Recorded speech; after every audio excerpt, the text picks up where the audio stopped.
bienvenida a la señora Josefina Castro Pito, sobrina directa del general Cipriano Castro, y a la doctora Aura Castro de Guzmán, nieta y esposa del coronel, sobrina, nieta y esposa del coronel Guzmán, miembro de la Junta Directiva de la Sociedad. Bienvenidas, y de antemano les agradezco la colaboración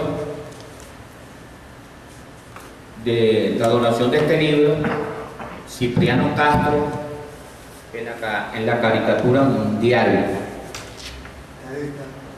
Cipriano Castro fue martirizado después que se fue de Venezuela por los gobiernos extranjeros. Gómez hizo todo lo posible para hacerle la vida imposible, y entonces los caricaturistas en el mundo entero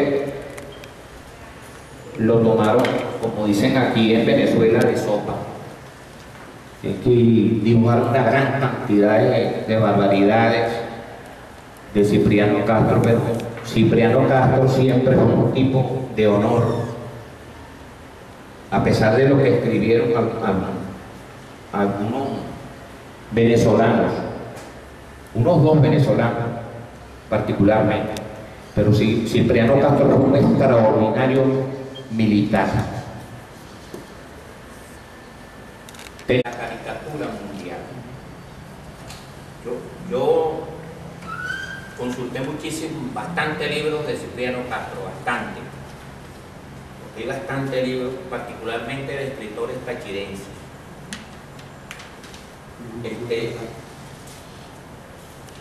Abro este libro y a la primera persona que me consigo aquí es a Ramón J. Velázquez,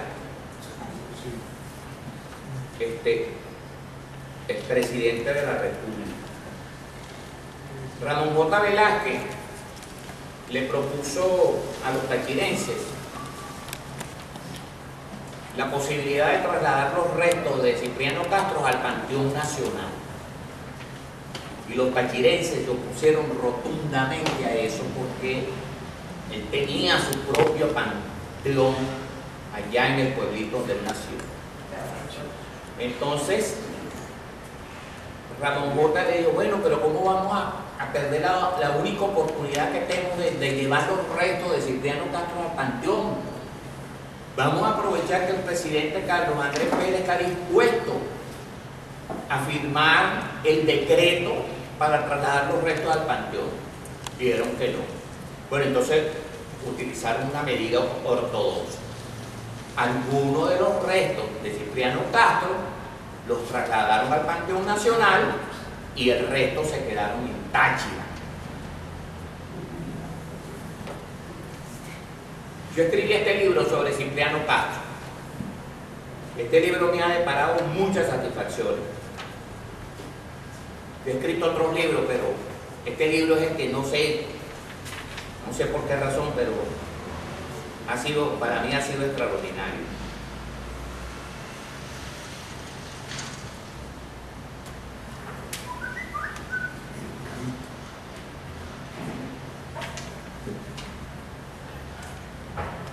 Del Táchira, y con la anuencia del presidente de la República, Carlos Andrés Pérez, el 23 de mayo de 1975 hizo posible el retorno de los restos del general Cipriano Castro a Venezuela, porque estaban en Puerto Rico, en el número 12 de la calle Colomer, en Santurce. Había concluido definitivamente el exilio al cual lo había sometido en 1908 el tirano Juan Vicente Gómez, y sepultados en el mausoleo de Capacho Nuevo. Pero su sino parece ser el de estar fuera del terruño. De nuevo, sus restos fueron trasladados a la que parece será su morada definitiva, el Panteón Nacional, por disposición del presidente de la República, teniente coronel Hugo Chávez Frías. Bien.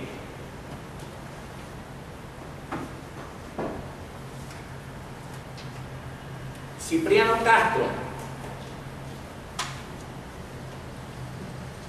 yo me tomé la libertad, teníamos muchísimo tiempo que aquí no hacíamos una publicación porque no tenemos medios, y entonces hice esto, algunos comentarios sobre Carlos Brand y otros autores en relación al general Cipriano Castro. Carlos Brand escribió un libro que se llama Bajo la tiranía de Cipriano Castro. Por supuesto que para Carlos Brand, Cipriano Castro era un tirano, era un malandro, era un vago, no servía para nada. ¿Por qué? Porque Carlos Brand en 2 oportunidades le pidió favores a Cipriano Castro, favores que Cipriano Castro no lo complació, y por supuesto automáticamente se puso en la condición de ser enemigo acérrimo de Cipriano Castro. Es posible que si Cipriano Castro lo complaciera en lo que estaba en sus peticiones, hubiese escrito otra cosa. Inclusive que él tiene el tupé de decir que él era partidario de Cipriano Castro inicialmente, pero que si en ese momento le preguntaban a quién prefería él entre Cipriano Castro y Gómez, él diría Juan Vicente Gómez. Ese es Carlos Brand. Y el otro es Pío Gil, el otro que escribe durísimo contra Cipriano Castro. Pío Gil. Pedro María Morante, que escribió un libro que yo me imagino que cuando él le puso el cabito, él estaba pensando en que eso era una terminología denigrativa contra Cipriano Castro, pero resulta, o despectiva, denigrante. Pero resulta que Cipriano Castro, cuando ascendió a cabo, lo llamaron el cabito por su tamaño pequeño. No era porque era denigrante ser cabo. No es denigrante ser cabo del ejército o cabo de la Guardia Nacional. Era que el cabito era por su tamaño pequeño. Porque Gómez ascendió también junto con Cipriano Castro y nunca le dijeron Gómezito ni nada, ni el cabito Gómezito ni nada.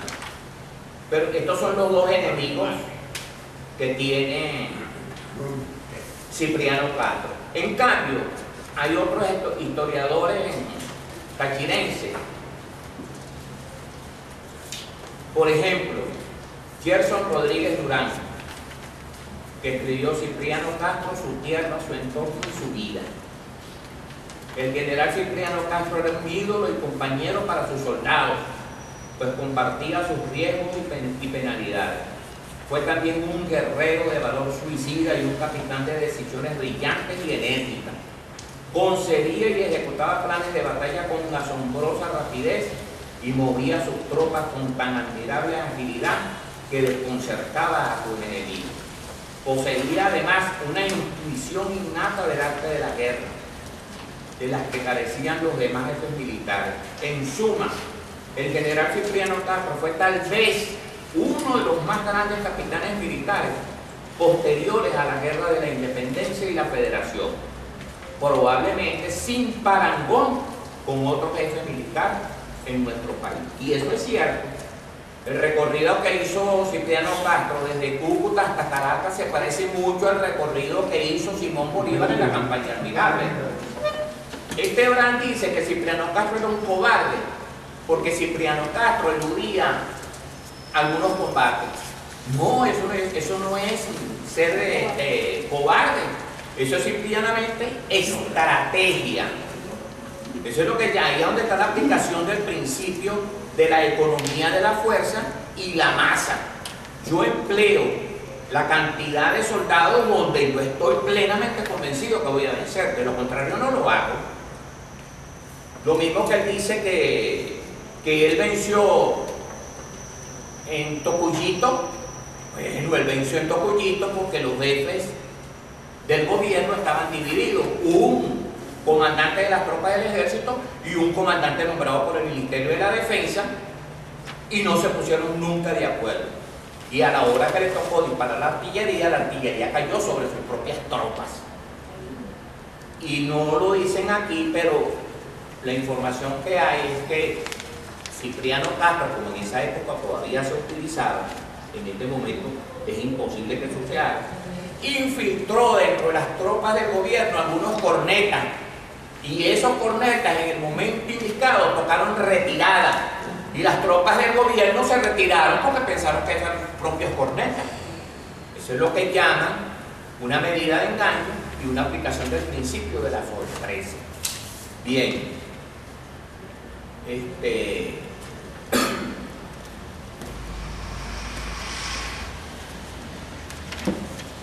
hay quienes le critican a Cipriano Castro los ocho años que estuvo en el gobierno porque que no hizo nada. Bueno, aquí está un señor llamado Antonio Array que dice los días, en un libro que se llama Los días de la ira. En 1902 no hubo ni un día de paz en Venezuela, o sea, todo un año de guerra. Yo creo que el presidente que más oposición armada ha enfrentado se llama Cipriano Castro, no hay otro. En 1903 hubo 163. A partir de entonces, una vez que ya estaba establecido en el poder Castro, a partir de entonces se estableció una paz completa y permanente, solo alterada muy de vez en cuando por un insignificante movimiento que abortaron en cosa de días, a veces de horas. Se fue acentuando igualmente la prosperidad del país. Bien. Uno podría preguntarse por qué razón Cipriano Castro decide invadir desde Cúcuta con 60 hombres, con 59 hombres. La revolución es de los 60 porque son 59 más él, son 60. Bien. Resulta que el Táchira era una región, aquí no sé si hay tachirenses, no hay tachirenses, pero el Táchira era una región bien, el Táchira y los Andes en línea general, era una región bien, pero bien abandonada. Y de aquí de Caracas le nombraban los gobernadores. O sea que ellos no tenían la posibilidad de nombrar sus propios dirigentes. Pero los tachirenses, los merideños y los trujillanos tuvieron la maravillosa y la buena suerte de que la guerra federal no entró en sus territorios. Esa guerra que duró 5 años, donde murieron más de 200.000 venezolanos y que acabó con la economía del país, agricultura y todo lo que llamaban la guerra de arrase, no llegó a los Andes. Entonces de repente los Andes se transformaron en el primer productor de cacao, el primer productor de café, el primer productor de ganado, y entonces decidieron nombrar sus propios gobernantes y empezaron por Miraflores. Y ahí es donde viene la hegemonía de los tachirenses. Cipriano Castro, Juan Vicente Gómez, López Contreras, Isaías Medina Guerita, después brincaron para Pérez Jiménez y después brincaron para Carlos Andrés Pérez. El que mandó a construir el Palacio de Miraflores fue Cipriano Castro. Es el primer presidente que mandó desde Miraflores. Bien. Aquí hay otras referencias a Cipriano Castro de otros escritores, como por ejemplo Carlos Alarico Gómez, Carlos Siso, Carlos Quintero Gamboa. Carlos Quintero Gamboa, yo no sé si algunos de los militares que están aquí lo conocieron. Compañero. Carlos Quintero Gamboa era un extraordinario militar. Carlos Quintero Gamboa quedó ciego, y siendo ciego se paraba y daba discursos. Estando ciego, porque yo lo presencié en el círculo militar y lo conocí personalmente. Él escribió Cipriano Castro y la Revolución liberal restauradora. Está Carlos Siso, un historiador consumado, José Eduardo Guzmán Pérez, Gerson Rodríguez Durán, Guillermo Morón y el nieto de un soldado restaurador, el señor, Dios lo tenga en su gloria, y debe estar en la gloria porque era una extraordinaria persona, Rafael Ojeda Campero. Relatos y vivencias de un soldado restaurador, lo escribió él, es lo que le contaba a su abuelo de cómo fue la revolución liberal restauradora, y entonces eso él lo recopiló, tomó fotografía en algunos de los sitios por donde estuvo Cipriano Castro, por donde pasaron los revolucionarios. Pero todo en la vida no es perfecto. Cipriano Castro, el Quintero destacaba mucho la gran habilidad de Cipriano Castro en los aspectos de la zancadilla, de volver timón, que él inventaba, ustedes al haber oído las aclamaciones, ellos convencían al pueblo para que le hicieran, la aclamaran y dijeran, queremos otra vez que vuelva. Él, para probar a Gómez, él se retiró y probó a Gómez, pero entonces a mitad de las aclamaciones que había, Gómez se mantuvo a distancia. Y lo aclamaron y volvió otra vez a poder. bueno, déjeme que yo concluya aquí y entonces usted... Y habla un poquito de esa aclamación. Sí, hable usted un poquito de eso. Eso de la aclamación es interesante. Y la fórmula también. Juan Vicente, Cipriano Castro, como les dije anteriormente, tenía el defecto de que era muy soberbio. Y a veces tomaba decisiones sin pensarlas. Y después que estaban tomadas, bueno, las mantenía. Y otra cosa que tenía Cipriano Castro es que él no le hacía caso a las recomendaciones de doña Zoila. Para él, doña Zoila, desde el punto de vista político, no existía. Y tenía razón. ¿Por qué? Porque la única vez que oyó a doña Zoila, perdió el poder. Eso es cierto, eso es historia. Cipriano Castro tenía un problema renal y lo intervinieron los mejores 5 médicos que habían en Venezuela para ese momento. De paso, no recuerdo el nombre del médico que venía de Alemania, él lo mandó a buscar a Alemania. El doctor Israel. Israel. Y el doctor le mandó a decir que no era posible que él se viniera de Israel, de allá de Alemania, a atender un solo paciente aquí en Venezuela, que si él quería que fuera allá y él lo atendía. Una cosa que hasta cierto punto tiene lógica. Bueno, doña Zoila le dijo a Cipriano Castro, vete, vámonos para Alemania para que te operen. Y le dejan el cargo a tu compadre. Que tu compadre te ha demostrado a ti que te es fiel, ese no tiene ambiciones, ese no te va a mantener el cargo. Y llega Cipriano Castro y el Goya a doña Zoila y arranca para Alemania. Cuando estaba pasando frente a la isla de Margarita, en el barco, ya Juan Vicente Gómez estaba montado a caballo junto con Alcántara, recorriendo todos los cuarteles de Caracas y diciendo que él era el nuevo presidente. Y no había pasado de Margarita, que consta en acta. Bueno, y ahí comenzaron su sufrimiento. Porque Gómez le hizo la vida cuadradito. Donde quiera que llegaba. Bueno, amén de que él había peleado con Francia, con Alemania, con los Estados Unidos, con Italia, con cuanta potencia pudo pelear.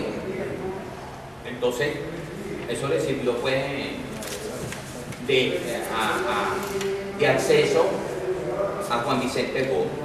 Bien. Para no ser yo nada más el que hable, ¿qué se hizo? Hablando por teléfono. Bueno, si quieren yo aprovecho y por eso, entonces son de las cosas que no se han dicho que yo las quiero decir. Sobre todo, hay una que cuando los invasores esos que vinieron aquí a Venezuela, los ingleses, los italianos, y ¿cómo se llama? Y los alemanes, vino Cipriano Castro y lanzó una célebre proclama que fue y que decía así: Venezuela. Venezolano. No, Venezuela. Venezolano, La insolente, La planta la planta insolente del extranjero ha profanado el sagrado suelo de la patria. Esa fue la famosa proclama que lanzó Cipriano Castro en el año 1903, en febrero de 1903, para ser más exactos. Bueno, yo tengo una inquietud, porque a él dicen que él es militar, pero él lo único que hizo fue estudiar en un sitio para que iban a estudiar los curas. ¿Cómo se llama eso? Un seminario. Un seminario, y luego él deja el seminario, pero él no estudió en las academias venezolanas como militar. Él se hace militar a través de ¿cómo se llama? De que él presentó esa revolución liberal restauradora, y como ganó, lo nombran general de una sola vez, de un solo plumazo, a pesar de que en una oportunidad le dijeron el cabito, creyendo que le estaban haciendo un daño. Resulta que el cabito era unas palabras que le decían al mismo Napoleón Bonaparte. El petit caporal, exactamente. Entonces eso más bien, en vez de hacerle daño, lo enalteció. De Castro, bueno, se puede decir mucho, que es cierto lo que dice el coronel, pues que yo no sé si fue que le hizo caso a la esposa, a doña Zoila, pero se fue a Alemania a operarse, y resulta que cuando estaba por allá, no había salido ya de Venezuela, cuando su compadre, su amigo, que fue realmente quien colaboró con él en la revolución liberal restauradora, a apoderarse del poder venezolano. Él en un principio fue un presidente de facto. En el año 1898 fue un presidente de facto, pero en el año 1901, se hace un presidente constitucional. Esas son las cosas que yo considero que son importantes. Bueno, después que se fue, se operó, y el Juan Vicente Gómez pues tomó el poder que él mismo le dejó, porque Juan Vicente Gómez no llegó y lo saqueó todo, no. Por instrucciones de la señora Zoila, de doña Zoila, le dijo: mi amor, vámonos para Alemania, te opera, y vamos a dejar al compadre, que es tu amigo, tu hermano, y él no te va a hacer nada. Y resulta que Juan Vicente Gómez pues tomó el poder y hizo lo que hizo. Eso es lo único que puedo decir yo en este momento de José Cipriano Castro Ruiz. Según su partida de nacimiento, no se llamaba José Tomás Gómez, se llamaba José Tomás Rodríguez Gómez de la Iglesia, y él inventó el nombre de José Tomás Gómez, era más corto.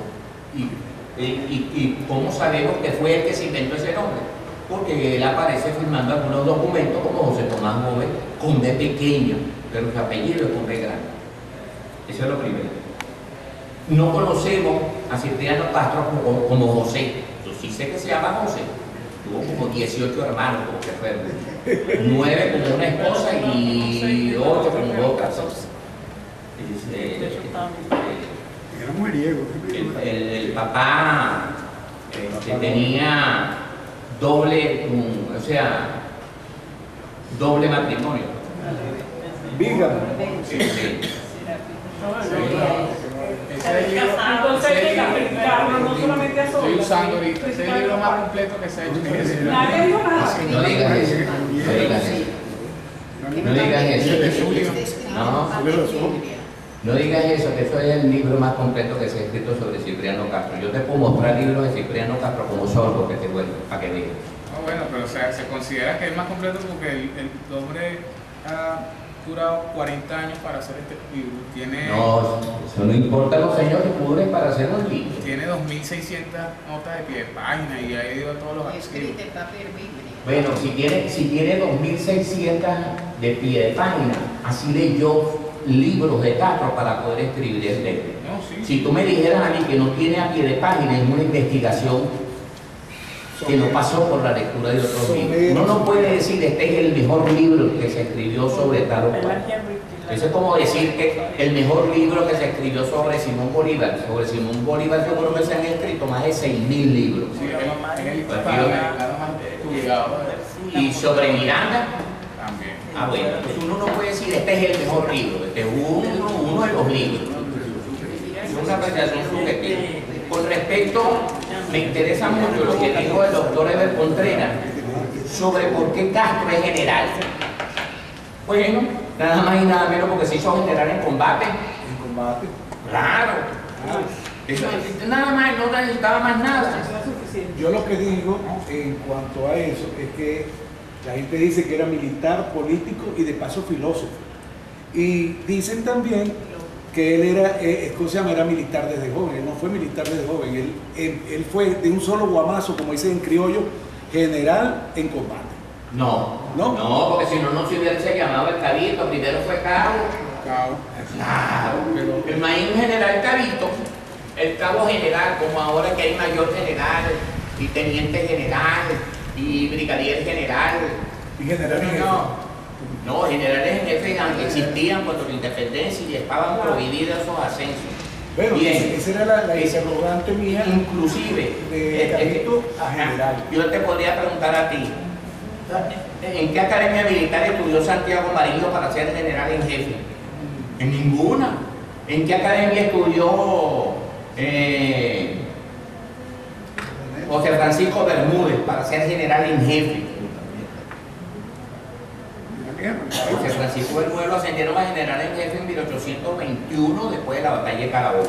Esos eran generales formados en el campo. Inclusive nosotros podemos con certeza asegurar, porque existe la Constitución de 1904, donde el Estado asume la administración, asume la administración de la fuerza, acabó con los caudillos. En Venezuela, quien quería podía importar armamento. Antes de esa constitución, armamento, contratar hombres, alzarse. A partir de esa constitución, el único que contrataba y compraba armamento era el Estado. Y esa constitución es de Cipriano Castro. Él comenzó con la reorganización de las Fuerzas Armadas y después siguió, la continuó Juan Vicente Gómez y se perfeccionó cuando llegó al poder Medina Angarita. Ahí se perfeccionó la institución de las Fuerzas Armadas, que fue cuando se fundaron las academias y los militares dejaron de ser caudillos. No, como los caudillos acabó en 1904, en Montonera. Entonces comenzaron las Fuerzas Armadas, se hizo una organización, se construyeron esos cuarteles como el cuartel de la Planicie, el cuartel que está en Montilla en La Victoria, el cuartel de San Cristóbal y algunos otros cuarteles, el cuartel de Cumaná, cuartel Sucre de Cumaná, y comenzó una nueva formación de los militares, pero los militares antes de Cipriano Castro todos obtenían sus rangos en combate. Y Cipriano Castro sí, parece mentira. Cipriano Castro se leyó los libros que se leyó Simón Bolívar. Los libros que se leyeron, por eso que decían que después un filósofo. Cuando Simón Bolívar llegó a España, la primera carta de Simón Bolívar, antes de llegar a La Habana, es una colección de errores de ortografía. Y esa es la primera carta que uno ve de Simón Bolívar en todas partes.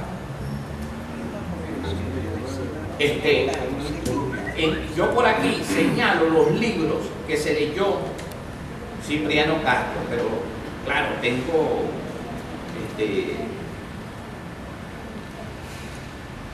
son prácticamente los mismos libros que se leyó Simón Bolívar. Y Cipriano Castro es un individuo muy inteligente.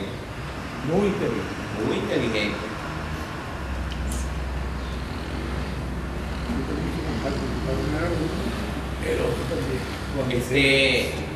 Cuando Cipriano Castro iba de Pamplona para San Cristóbal, se sucedió el terremoto de 1812.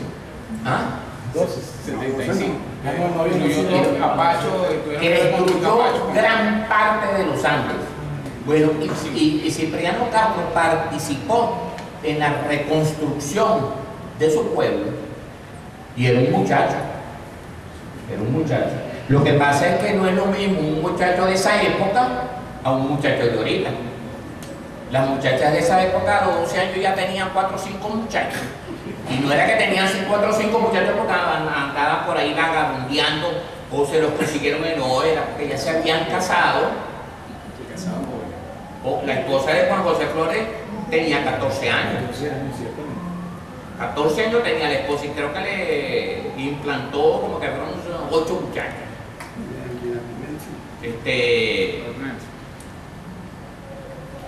Es decir, ese fue presidente, el primer presidente de Ecuador, ¿no fue? el primer presidente, fundador y primer presidente de Ecuador. Bien, ¿quién desea participar? Sí, sí. Tiene la palabra. Bueno, yo quería hablar sobre... ¿Quiere hacer uso del micrófono? No, yo creo que me oyen, ¿no? Sí. No, bueno, yo quería decir sobre Cipriano Castro, bueno, que él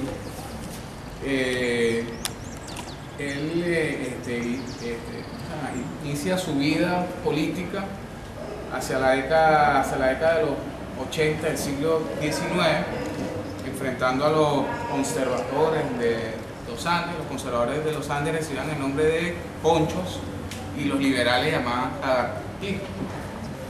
Él peleó contra los Araujos, que eran la familia que tenía el control de Trujillo. Luego de ahí él peleó contra generales Evaristo Prato, contra el general Espíritu Santo Morales, todos estos personajes caudillos de los Andes que habían pactado con el liberalismo amarillo. Guzmán Blanco, si bien no acabó con los caudillos, él, negoció con ellos, ¿no? O sea, yo te respeto tu parcela de poder, tú me respetas a mía, tú puedes hacer todo lo que tú quieras en tu feudo, tú me dejas actuar a mí, ¿no? Y bueno, y se encargaba de cada 2 años, después que reforma la Constitución, él se iba, cada 2 años se iba y dejaba el poder. Al primero que le deja el poder, Guzmán Blanco, que lo intenta, suceder de manera definitiva en el poder, pero muere, es el general Francisco Linares Alcántara, en 1877. Luego le sigue Joaquín Crespo, que le sucede en el periodo 1886 a 1884 a 1886, y finalmente, Guzmán Blanco abandona el poder en 1887 y una reacción anti-guzmancista no le permite entrar al poder. El Partido Liberal Amarillo también lo expulsan y se instauran otros nuevos personajes. Pero Cipriano Castro, en esa fecha, hacia 1888, 1890, él se cuadra con el presidente Andrés Palacio. De hecho, él fue gobernador durante el gobierno de Rojas Pavur del Táchira, de 1888 a 1890, y en 1890 es electo diputado por el Congreso aquí en Caracas. Es la primera vez que él viene hacia Caracas y es la primera, y desde su puesto de diputado, él protesta contra la reacción antiguzmancista, él apoya, él dice que el país no tiene por qué indemnizar las propiedades del general Guzmán, y también ya comienza a perfilar su actitud nacionalista cuando los ingleses intentan tomar Guayana, que la toman al final. Y no solamente querían tomar Guayana, querían tomar el delta, lo que llaman las bocas del Orinoco. y él protesta contra eso y fue al presidente Andrés Zapata. De hecho, cuando Castro llega al poder, su primer ministro de Relaciones Exteriores fue el presidente, el ex presidente Raimundo Andueza Palacio. Como todos saben, el presidente Palacio intentó reformar la Constitución del año 1881, que definía que los periodos presidenciales eran de 2 años, lo quería alargar a 4 años. Crespo, que era, digamos, el sucesor, era el verdadero jefe militar que tenía el país, era Joaquín Crespo. Y de hecho, Cipriano Castro no le hubiera costado demasiado llegar al poder si Crespo no hubiera muerto en la Mata Carmen. De hecho, No digan eso. bueno, Crespo también. No, pero no digan eso. No digan eso porque en historia Exacto, no se puede contrafactual, decir, contrafactual. claro. Bueno, pero lo cierto es que Cipriano Castro se alza una vez que matan a Joaquín Crespo y digamos, su candidato, que fue el candidato que el general Crespo impuso en unas elecciones fraudulentas que se la robó Moncho Hernández en 1897, que después Moncho Hernández se fue a una revolución que la llamaba Revolución del Queipa y después salió derrotado. El general Ignacio Andrade, que es el primer andino que llega al poder, o sea, el primer presidente de los Andes, general Ignacio Andrade, que era de Mérida, pero bueno, el general Andrade se queda sin su mentor político, que era en este caso el general Joaquín Crespo. Su gobierno queda muy débil, hay unas facciones en pugna ahí, está el general Guerra, Ramón Guerra, está el general Juan Bautista Ferrer también, que quieren pugnar por el poder. Y el general Andrade, además de eso, las fracturas que tenía dentro del propio Partido Liberal Amarillo, también tenía otros conflictos. Por ejemplo, la cuestión de la Guardiana, definirlo del fraude, que al final eso fue un fraude porque en Venezuela no estuvo representada, o sea, ningún representante venezolano fue al laudo que hubo en París. El laudo. El laudo, sí, no hubo ningún representante. Eso fue más o menos como la independencia de Cuba y de Panamá, que la negoció fue Estados Unidos. O sea, los que fueron a negociar, el que fue a negociar la independencia de Cuba con España fue Estados Unidos. Y el que fue a negociar la independencia de Panamá con Colombia fue Estados Unidos, en el tratado Hey-Varilla de 1903. Bueno, entonces, Cipriano Castro decide levantarse usando como pretexto que el general Andrade quería hacer una reforma a la Constitución, quería violar la autonomía de los estados y quería hacer un fraude a lo que él consideraba eran los principios legítimos del Partido Liberal Amarillo. Por eso su revolución se llama Revolución Liberal Restauradora, porque él proclama que su revolución lo que intenta es restaurar los legítimos principios del liberalismo clásico, el liberalismo amarillo. Él sale de su hacienda, que quedaba en Cúcuta, la hacienda Bellapista, con 60 hombres. En un principio él se había reunido con el general Rangel Arvira para planear ellos dos invadir el país, pero al final no hubo ningún acuerdo porque ambos querían ser los primeros al mando. La revolución del 60. No, la revolución 1899. Abandona Cúcuta con 60 hombres inicialmente. Ahí estaba Juan Vicente Gómez, ahí estaba Regulo Olivares, ahí estaba Santiago Briceño y Terán, ahí estaba Lucio Baldó, su hermano Celestino Castro, el hermano de Juan Vicente Gómez, que ahorita no me recuerdo, que lo matan, por cierto. Bueno, en fin.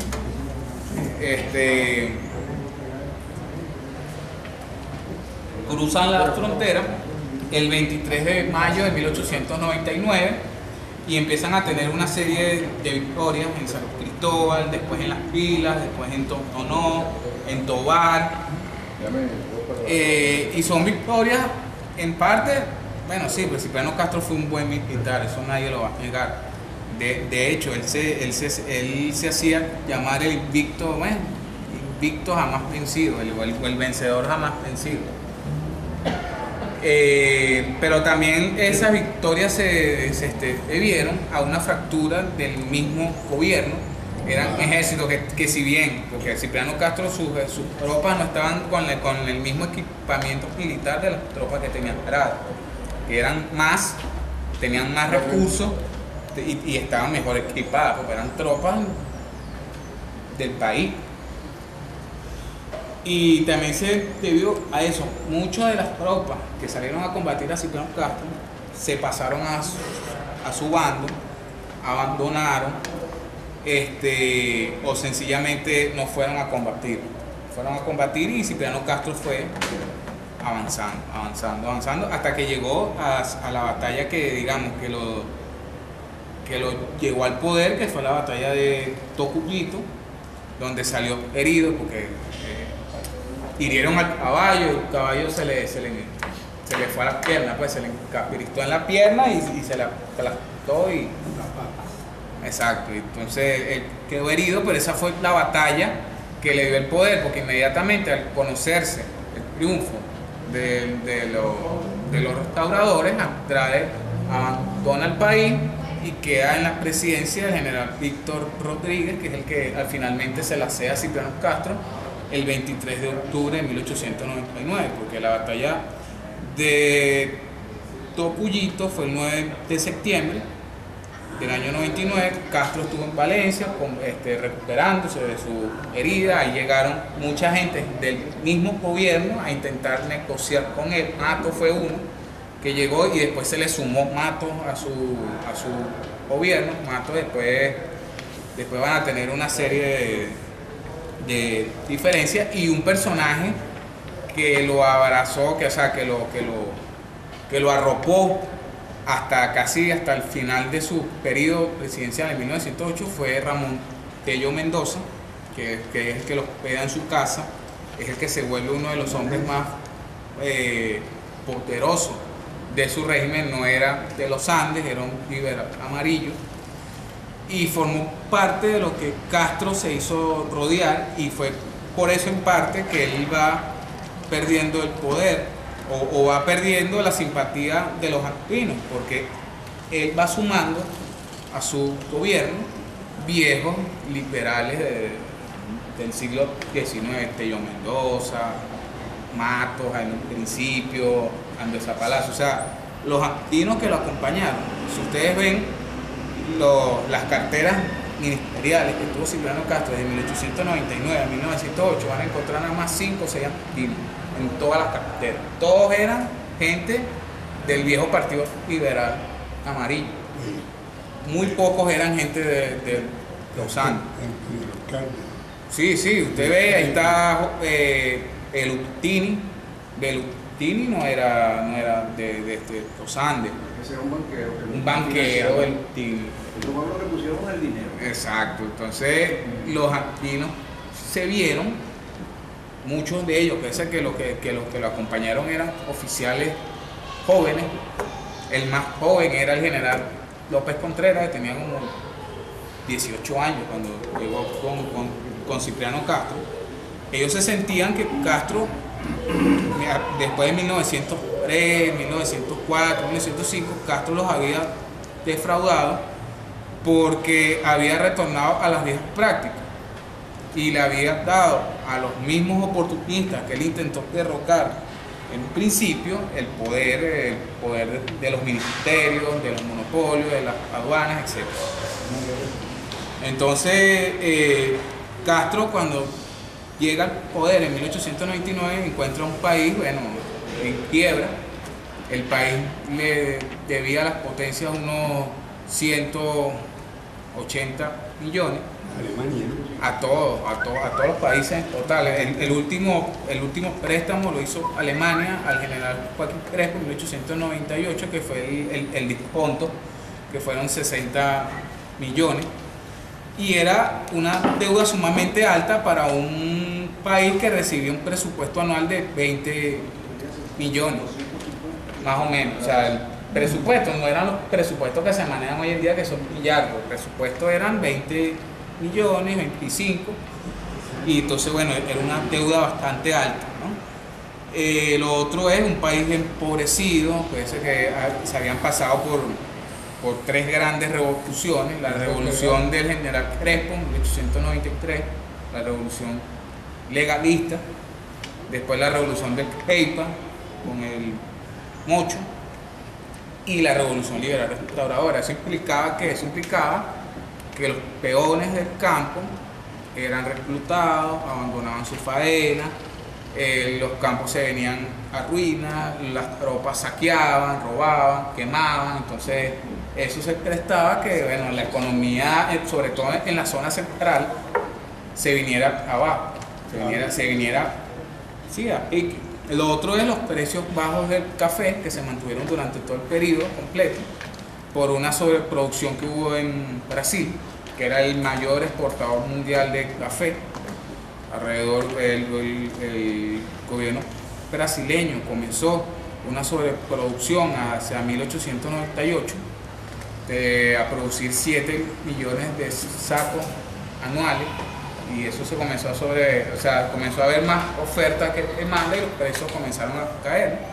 Hasta que, bueno, en 1906 el convenio de Taubaté, el Estado brasileño se comprometió con sus caficultores comprar ese excedente para equilibrar oferta y demanda y así recuperar los precios.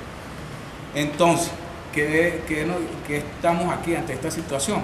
Castro no tenía liquidez ni para pagar, ni para hacer sus reformas militares, ni para reprimir. O sea, reprimir los alzamientos que les salían. El primero que se alzó a las 24 horas de haber llegado al poder fue el Mocho, porque el Mocho consideraba que su gabinete estaba compuesto por los mismos viejos gente del Partido Liberal, que además le habían quitado el poder, le habían quitado las elecciones. Después vino el alzamiento del general Juan Pietri, después vino la invasión por Colombia de Carlos Rangel Garvira, y después vino, bueno, la mayor revolución armada que ha tenido Venezuela contra el gobierno, que es la revolución libertadora, que inició en 1901 y terminó en 1903, financiada por el banquero Manuel Antonio Mato, por diferencias que tuvo con Cipriano Castro.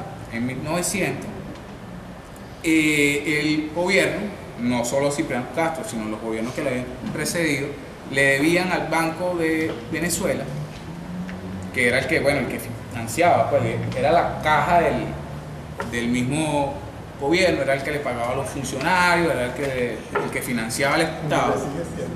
Le debía al banco más de 6 billones de bolívares, y el banco tenía un capital de 12, o sea que le debía más de la mitad de lo que el banco tenía en su haber. Entonces el banco decide suspenderle, o sea, no prestarle más real hasta que no le pagara, hasta que no por lo menos cubriera parte de esa deuda. Castro decide entonces, asesorado por Juez Palacio, ir al banco, romper las cajas con macarria, sacar todo real y meter a los banqueros presos. Castro hace eso, mete a los banqueros presos, y los banqueros entonces finalmente, cuando se ven presos en la rotunda, aquí llevan a uno de ellos preso. Cuando los banqueros se ven en las cárceles, en las condiciones infrahumanas de la cárcel, se los piensan y deciden prestarle ese dinero. Mato le presta ese dinero, pero se va al país, y ahí comienza a organizar una expedición con el financiamiento de los Estados Unidos, llamada la Revolución Liberal Restauradora, la Revolución Libertadora. Esa revolución va a estar entre 1901 y 1903, va a estar en sincronía con el bloqueo del año 1902, o sea que las dos van a estar en paralelo ahí, y va a ser derrotada no solamente porque Matos no era un militar, sino porque su comandante, cuando muere su principal jefe, que es el general Domingo Monaga, hijo del general José Tadeo Monaga, que muere en 1902, los otros bandos que estaban en la misma revolución quieren disputarse el mando, pues, y no quieren o no están dispuestos a seguir a un banquero que no sabe nada, que ellos consideraban que era un tipo que se echaba pura agua de cotonia y no sabía nada de esto. Entonces no había una unidad en cuanto al comando de esa revolución, y esa revolución va a ser primero derrotada en su grueso en la batalla de la Victoria, donde Castro obtiene una victoria, pero hay que decirlo también, gracias a la oportuna ayuda de Juan Vicente Gómez y el general González Pacheco, que llegan oportunamente con refuerzo a auxiliar a Cipriano Castro, que estaba siendo diezmado en las posiciones del Calvario, y otra posición en la Victoria que se llamaba el Jují. La gente de la Revolución Liberal son derrotados, son diezmados ahí, o sea, grueso, y se dispersan por distintas zonas. En Coro, el general Segundo Riera; en el oriente, el general Rolando; en el centro, el general Luciano Mendoza, etcétera, etcétera, etcétera. Entonces Castro retorna al poder, y los que se encargan de sofocar esos focos son Linares Alcántara, por un lado, no Linares Alcántara el que se le había puesto a Humán, sino el hijo de este, que había estudiado en West Point, además fue el primer venezolano que fue a estudiar a West Point, y Juan Vicente Gómez, que es el que finalmente obtiene la victoria final en la batalla de Ciudad Bolívar en 1903, que es la que pone fin a los caudillos como fuerza política. O sea, ya a partir de 1903 ningún caudillo va a tener la fuerza suficiente, ni militar ni política, para poderse alzar. ¿Por qué? No solamente porque están en el exilio, sino porque Castro ha centralizado el poder, ha recogido todas las armas de la región y ha usado una política de remover a los caudillos y mandarlos a otras zonas que no eran sus zonas naturales de influencia. Por ejemplo, los que tenían el control en el oriente los manda al occidente, y los del occidente al oriente, y los va rotando. Y también porque va colocando dentro de las gobernaciones a funcionarios leales a su régimen. Ya, ok. No, bueno, era eso. Iba a hablar más, pero Sí, ¿cómo van a caer? la Secretaría tiene... Las intervenciones deben ser puntuales. Por ejemplo, tú perdiste una tremenda oportunidad cuando hablaste lo del Esequibo. ¿Por qué perdiste la oportunidad? Porque el Esequibo está en el tapete ahorita, está en el ambiente. Y entonces, si lo remontamos al 17 de diciembre de 1895, Cipriano Castro, que estaba en el exilio, le mandó una carta al presidente Joaquín Crespo, poniendo, a pesar de que él estaba en el exilio, poniéndose a la orden para intervenir por Venezuela y a favor de Venezuela en caso de una invasión extranjera. Estamos hablando de 1895, era diputado. Creo que es, para usted que estudia el tema, creo que es el primer diputado de la República que se pronuncia sobre el Esequibo. Aquí está la carta, miren, una carta bien, pero bien larga. La termina así: más aún debo añadir, como ante el horrendo espectáculo de nuestra madre, como una bofeteada y desgarrada, sus vestiduras inicuamente por un gigante insolente y ensorbecido, es natural que todos sus hijos nos unamos como un solo hombre para rechazar y combatir tan injustificable agresión. Cesa para mí desde nuevo la causa de los partidos para enseñorearme únicamente bajo la bandera nacional la santa causa de la confraternidad venezolana.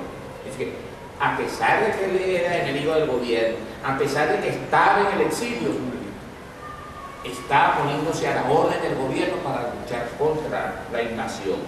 Eso es un, como digo aquí,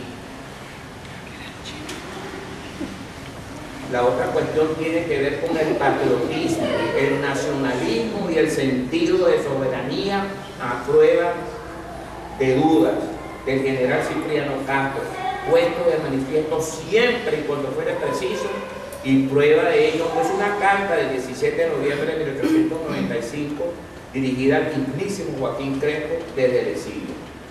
Hay por ahí una posición de cuando lo de la proclama de la planta insolente del extranjero, que puso en libertad a todos los presos políticos, a pesar de que eran sus enemigos, los puso en libertad para que lucharan a favor del terruño. Y para él, yo pensará que la tengo cogida con él, pero no es así. Lo conseguí aquí en el libro. Castro no tuvo, aquí, esto textualmente lo que escribí, Castro no tuvo una formación militar como tal, no asistió a un colegio militar o academia de este tipo. Sin embargo, desde su juventud manifestó interés por los temas militares y de ello aprendió en los textos españoles y franceses. Conoció de las guerras del Peloponeso. Yo me imagino que si nosotros le preguntamos a un muchacho ahorita de esta época sobre la guerra del Peloponeso, dice, ¿pero dónde me lo pongo? Conoció de las guerras del Peloponeso, las guerras médicas, las guerras púnicas. Ahorita hay unas guerras médicas, pero son en los hospitales. Estudiando los clásicos, leyó a Escipión, las guerras de las Gallias y el arte de la guerra. Estudió a Julio César, Alejandro Magno y Napoleón Bonaparte.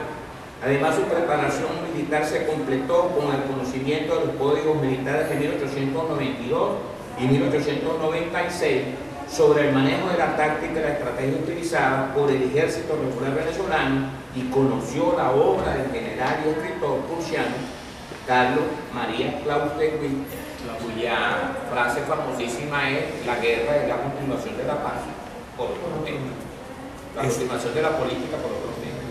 Esa es una demostración de que ese libro está bien completo. Y que Gracias. El mejor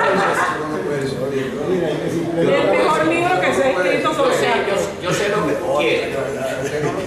Mi coronel, el mejor libro que se ha escrito sobre Castro. Sí, lo que es bueno para el pavo es para la pava. No, yo sé que es lo que yo sé que es lo que él quiere, pero este no se lo puedo dar, se lo voy a entregar a la señora como un obsequio. Bien, si hay alguien más que quiera hablar sobre Cipriano Castro, ¿quieres hablar primero que no, primero mi coronel? Yo sé una palabra del norte de la antigüedad.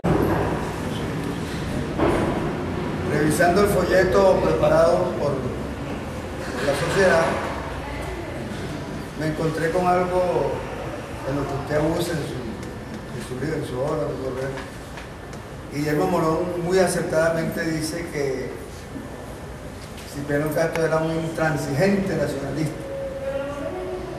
Leo, frente a la escala del imperialismo. Eso me motivó a decir lo que voy a decir. Dos notas históricas y una familiar. Yo voy a tomarme el atrevimiento de expresar que yo comparo a Castro con Páez. En el sentido, a lo mejor habrá alguna decisión ahí, quién era más estratega, quién era más táctico. Pero ¿con qué escuelas?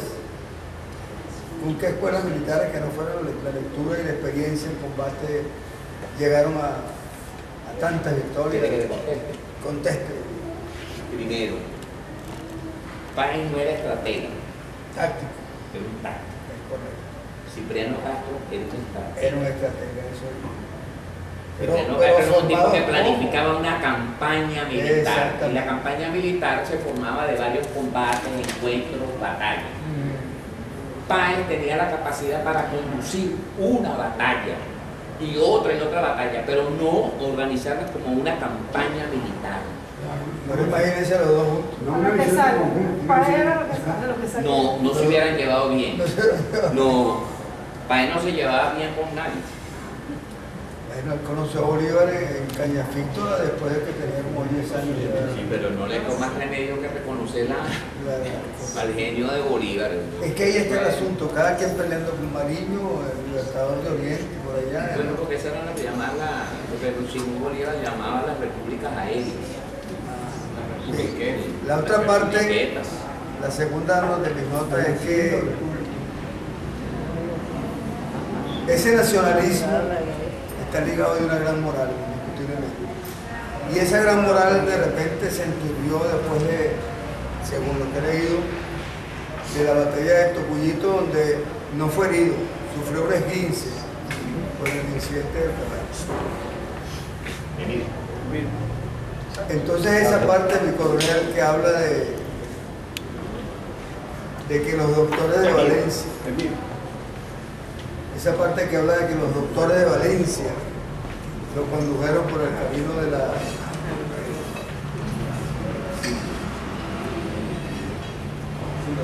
Aquí quiero la respuesta.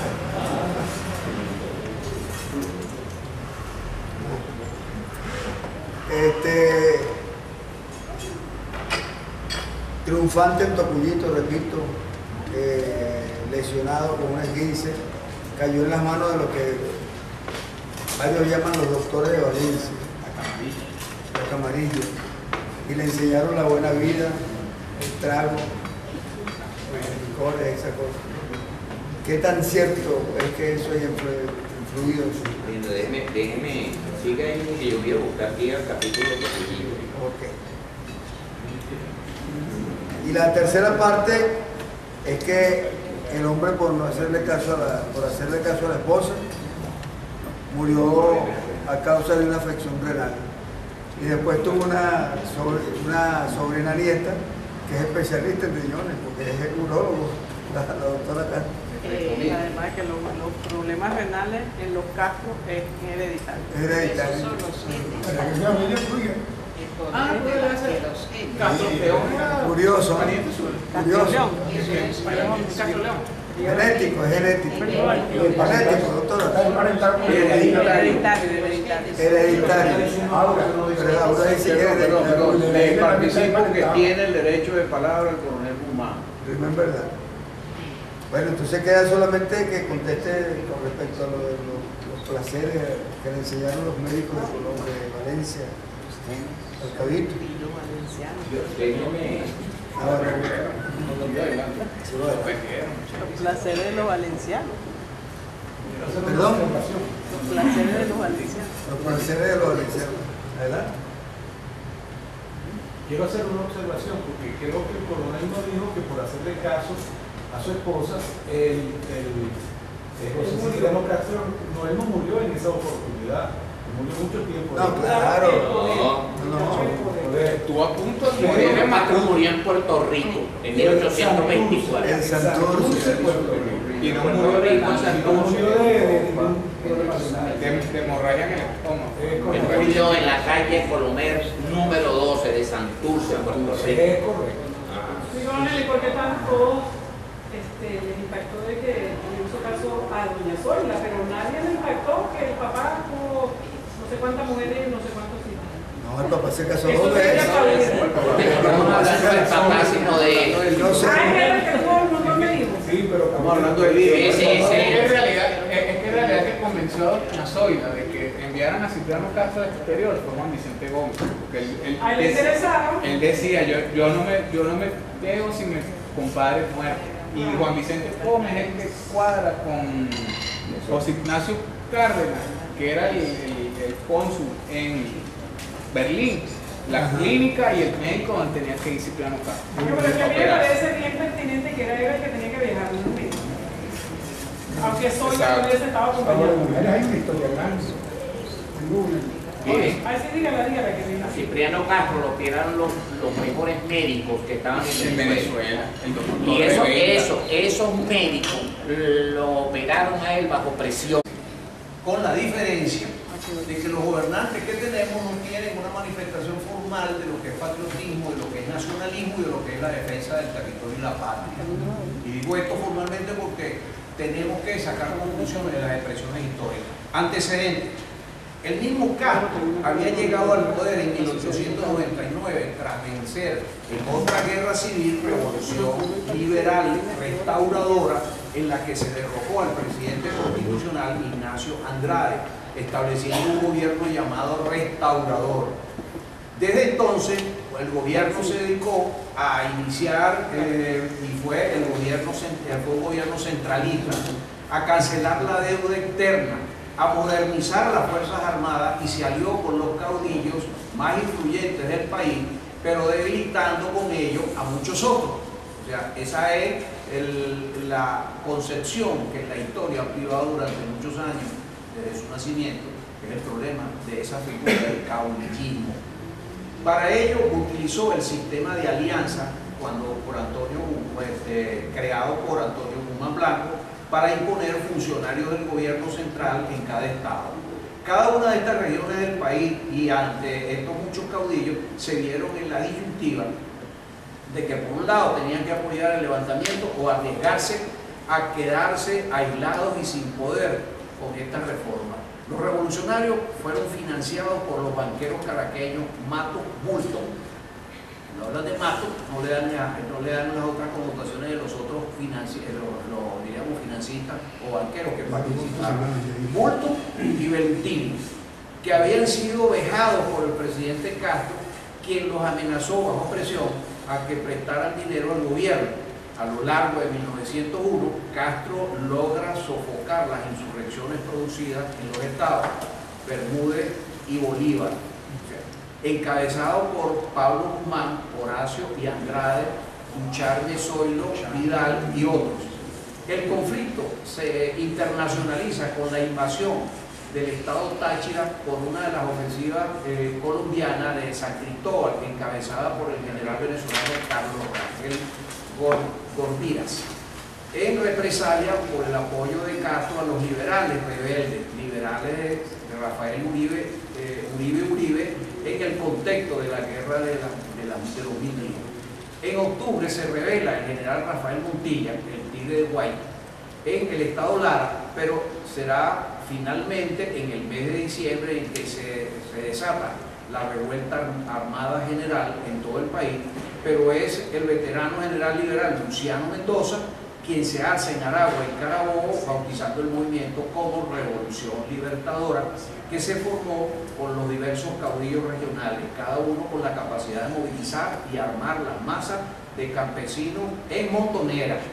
Castro reaccionó de inmediato y elevó el número de efectivos, llamado ejército activo, comprando además armamento moderno y de gran número de buques de guerra y de transporte. B. Revolución.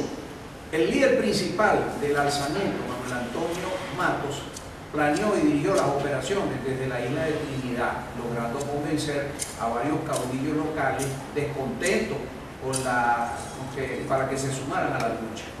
La compañía del cable francés y el ferrocarril alemán, entre otros, habían entregado $150.000 a Matos para financiar la revolución que le permitiera a las corporaciones internacionales o multinacionales, a la élite financiera, tomar el poder del país. En diciembre de 1901 había comenzado la intriga internacional contra el presidente Castro, cuando el canciller alemán Teodoro von Holberg dirige al secretario de Estado norteamericano John Hay un pormenorizado informe donde detalla una deuda de Venezuela con el Banco Discount que es el FARC, por 33 millones de bolívares que el gobierno se negaba a reconocer, sobre todo creando una deuda real para la fecha que no pasaba de 6 millones de bolívares. Matos, por su parte, había comprado en Londres el buque Van Rich, que bautizó con el nombre de Libertador, y así como armas y municiones. Finalmente, en enero de 1902, zarpa de Port Saint Spain, Trinidad, y burlando la vigilancia de la Armada Nacional, Matos desembarcó cerca de Coro, momento en que la guerra civil se extendió por todo el país. Matos contó también con un nutrido ejército rebelde fuertemente armado, con el que pudo apoderarse de amplios territorios. Para julio de 1902 solo quedaba en poder de Castro los estados Miranda, Aragua y Carabobo en el centro del país, y los de Trujillo, Zulia, Mérida y Táchira en el occidente. Se liberaron muchas batallas, de más importante fue el asedio de La Victoria en noviembre de 1902. Castro, con 9.500 hombres, trata de detener el avance de 14.000 de los revolucionarios que integraba tomar a Caracas por la fuerza. A pesar de la desventaja, Castro contaba con los recursos bélicos de extrema importancia. Y aquí viene un detalle importante en cuanto al factor guerra, que es rifles de repetición Mauser, cañones Krupp, de tiro rápido y los primeros en el país, con los cuales los hombres obtenían su mayor poder de fuego para romper el cerco. Después de un mes, los alzados derrotados por Castro se dividieron debido a las diferencias internas y a las que a la larga fueron las causas de ser franco y específicamente en cuanto al gobierno centralista, que aprovechó la división para derrotar a cada caudillo por separado, reconquistando el territorio que había ganado.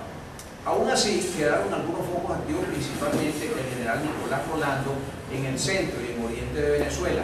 Las restantes fuerzas rebeldes fueron cazadas y desmanteladas progresivamente por Juan Vicente Gómez, desarmando a los revolucionarios, con la mayoría de los caudillos vencidos en su resolución y prácticamente a los extintos. Matos decidió salir al exterior marchándose por Curazao. Con la derrota de la revolución en La Victoria, los capitales internacionales decidieron pasar el funcionamiento opositor a la intervención directa y de esta manera comenzaron a estrangular la economía nacional. El punto culminante fue el bloqueo naval de los puertos venezolanos el 9 de diciembre de 1902 por parte de los buques de guerra alemanes, ingleses e italianos, con el pretexto de obligar al gobierno a cumplir los compromisos de deuda y en especial las contraídas para la construcción de la red ferroviaria por empresas alemanas y británicas.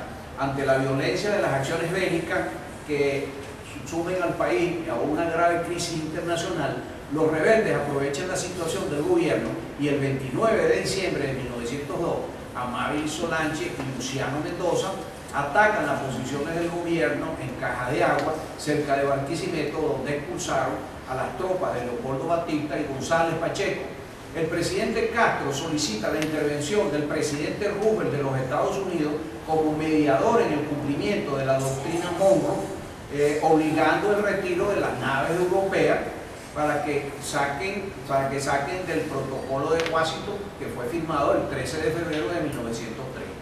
En marzo de 1903, el presidente Castro, en una fuerte contingencia naval y terrestre al mando del general Juan Vicente Gómez para someter a las fuerzas de Rolando atrincheradas en la ciudad de Bolívar y a la margen derecha del Orinoco, después de un asedio naval que deriva en el desmembrar a las tropas y a la sangrienta batalla de Ciudad Bolívar. El general Rolando se rinde, firmando en su estado, junto con su estado mayor, y el 21 de julio de 1903, señalando el fin oficial de la guerra civil. Consecuencia: la derrota de la Revolución Libertadora marcó el final del siglo XIX, caracterizado por la inestabilidad política y de las peleas entre los caudillos, de ese método de llegar al poder que era mediante la rebelión armada, y al final de la época de las grandes guerras civiles venezolanas, dando paso a la etapa de consolidación del gobierno central bajo los lineamientos hegemónicos de los andinos.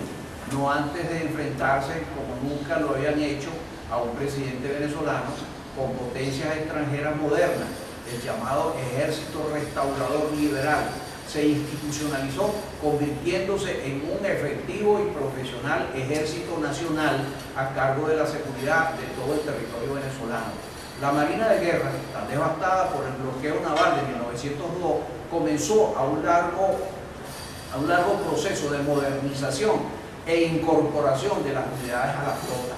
La proclama de la planta insolente del extranjero que ha profanado el sagrado suelo de la patria, posición conforme que Cipriano Castro expresó en su oportunidad, y muchos adversarios se reunieron en contra del bloqueo. El Moncho Hernández y profascistas como José, dicen así, pro-pacifistas como José Gregorio Hernández, lo que dio a Castro la alta popularidad. El respeto latinoamericano y el respaldo se expandió en las escuelas militares de Chile, donde colocaron su foto diariamente y hacían un saludo militar, y al respaldo de Perú, que asumió la posibilidad de organizar y convocar una movilización en apoyo de Venezuela. El jurista Luis María Drago, canciller argentino, anunció la célebre doctrina Drago, en la cual se catalogaba como inaceptable cualquier acción armada por parte de las potencias extranjeras en contra de los países latinoamericanos para obligarle a cumplir con compromisos de deudas latinoamericanas o internacionales. Una de las consecuencias más importantes fue la reafirmación de los Estados Unidos como potencia mundial, equiparable a Inglaterra, Francia y Alemania. El corolario Roosevelt en 1904 es sustancial enmienda a la doctrina Monroe por parte del presidente Teodoro Roosevelt, y que en sus estados alterados la doctrina Monroe, ahora considerando América Latina y el Caribe como el territorio para expandir sus intereses comerciales de los Estados Unidos en la región, adicional a su propósito original de mantener la hegemonía europea fuera del territorio y del hemisferio. Bibliografía.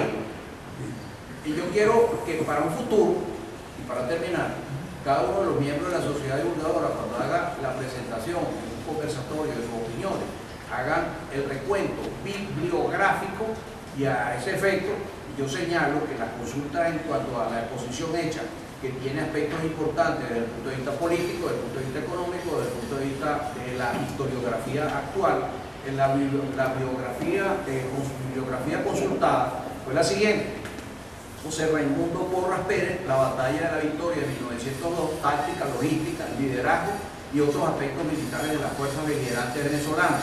2. Domingo Irving, caudillos militares y poder, una historia del protagonismo en Venezuela. Edgar Esteves González, La guerra de los caudillos. Y así termino con respecto a al conversatorio, porque precisamente he querido que los miembros de la Junta Directiva salgamos de aquí con una idea clara de no solo Cipriano Castro, como hemos tenido la distorsión histórica de estudiar la historia por hechos separados, sino que empecemos a conocer la historia y divulgarla con la secuencia de los hechos y sus resultados. No estoy notando nada ahí. Confidencial a Lord Langfield cita al señor Bunch, quien en documentación número 20 del 17 de febrero de 1879,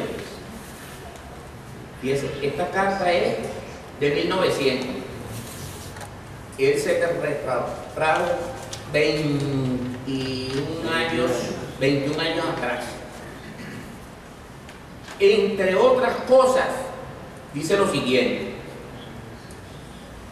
ay, Dios mío querido, pero ¿qué hace Venezuela con su dinero?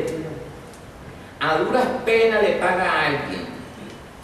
La explicación que se da es que gasta todo en sus guerras civiles y en el ejército, el cual varía de 12.000 a 20.000 hombres. Estamos hablando de 1879. Pero esto es parcialmente verdadero. Las guerras de Venezuela no le salen costosas al erario nacional, por la simple razón de que el gobierno se apodera de todo lo que quiere, sin ni siquiera quiera manifestar que va a pagarla. Desafortunadamente, propietarios son despojados por medio de la violencia de rebaños de ganado, caballos y mulas, cosechas de todas las clases, vestimenta de todo menos las armas, las cuales deben ser adquiridas y pagadas en el exterior. Ay, Dios mío. Y si estos propietarios son nativos, tienen que aceptar las pérdidas. Y si son extranjeros, es probable que después de un lapso de años se les pague una pequeña porción de sus reclamos. Incluso los de las tropas reciben muy poco dinero. Ellos obtienen su ración y escasamente cualquier otra cosa. No digo más nada. Saquen sus colores. Perfecto.